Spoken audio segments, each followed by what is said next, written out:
गेल्या 3-4 दिवसांपासून मुंबई असेल आणि जवळपासचा परिसर असेल म्हणजे वसई आणि नालासोपारा या किंवा पालघर या संपूर्ण परिसरांना जे आहे ते पावसाने अक्षरशः झोडपून काढलं होतं। वसई विरारची हालत आपण काय झाली आपण पाहिलं। त्यानंतर काल संध्याकाळपासून म्हणजे काल 6 पासून रात्री 10 पर्यंत आणि त्यानंतर मध्यरात्री 1 पासून पुढचे काही तास हे नाशिकसाठी धोक्याचे होते। ढगफुटी चा जो आहे तो अंदाज वर्तवला होता, पण आता सकाळचे जवळपास 7:30 वाजलेले आहेत, पण तसा पाऊस अजून नाशिकमध्ये झालेला नाही। एकंदरीतच काल रात्रीपासून पावसाची संततधार नाशिकमध्ये सुरू आहे, पण पावसाने जोर जो आहे तो अजून धरलेला नाहीये। सकाळपासून सकाळी थोडा वेळ पाऊस जो आहे तो थांबला होता आणि आता देखील आपण जर पाहतोय तर पावसाची रिमझिम असेल ती सुरू आहे, पण मुसळधार पाऊस सध्या तरी गेल्या काही तासांमध्ये नाशिकमध्ये झालेला नाहीये। मी फक्त व्हिज्युअलमध्ये दाखवतो। सध्या मी उभा आहे नाशिकच्या रामकुंड परिसरामध्ये आणि आपल्याला व्हिज्युअल्समध्ये दिसत असेल हे नाशिकचं रामकुंड आहे। खरं तर जेव्हा मुसळधार पाऊस होतो तेव्हा इतर आजूबाजूच्या नदी नाल्यांचं जे पाणी असतं त्या रामकुंडामध्ये येतं आणि त्यानंतर याची जी पाणी पातळी असते ती हळूहळू वाढत जाते।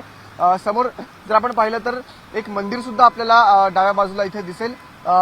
जेव्हा कधी इथे मुसळधार पाऊस होतो नदी नाल्यांचं पाणी जे असतं ते या रामकुंडामध्ये येतात। ही जवळपासची जी मंदिरं असतात ही पाण्याखाली जातात आणि मी फक्त विजयना रिक्वेस्ट करेन की आपण डाव्या बाजूचा ब्रिज दाखवू।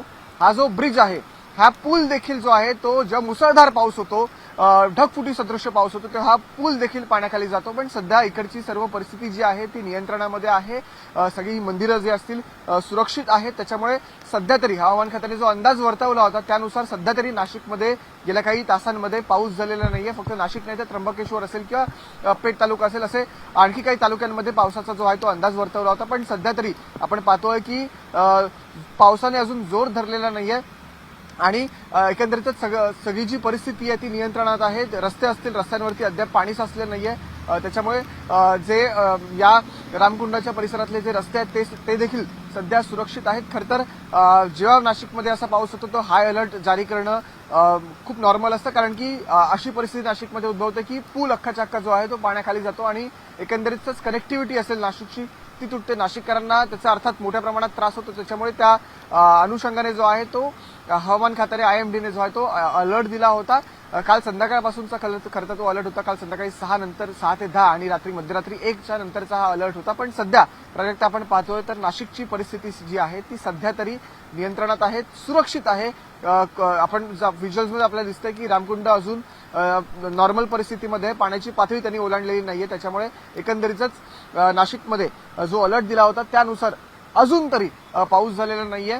पाऊस सुरूच आहे, काल रात्रीपासून खरं तर पाऊस सुरू आहे। सकाळी थोडा वेळ जो आहे तो पाऊस थांबला होता पहाटेच्या वेळेला खरं तर, आणि आता परत पाऊस जो आहे तो पाऊस सुरू झालेला आहे, पण पावसाचा जोर आपण काय पाहतो तुम्हाला व्हिज्युअलमध्ये दिसत असेल। पावसाचा जोर जो आहे तो अजिबात नाहीये, कुठेतरी रिमझिम किंवा एक संततधार सुरू आहे सतत पावसाची। त्याच्यामुळे ही सध्या नाशिकची परिस्थिती आहे। येत्या काही तासांमध्ये ही परिस्थिती बदलते का आणि मुसळधार पाऊस किंवा ढगफुटी सदृश्य पाऊस नाशिकमध्ये पडतो का हे पाहणं महत्त्वाचं आहे।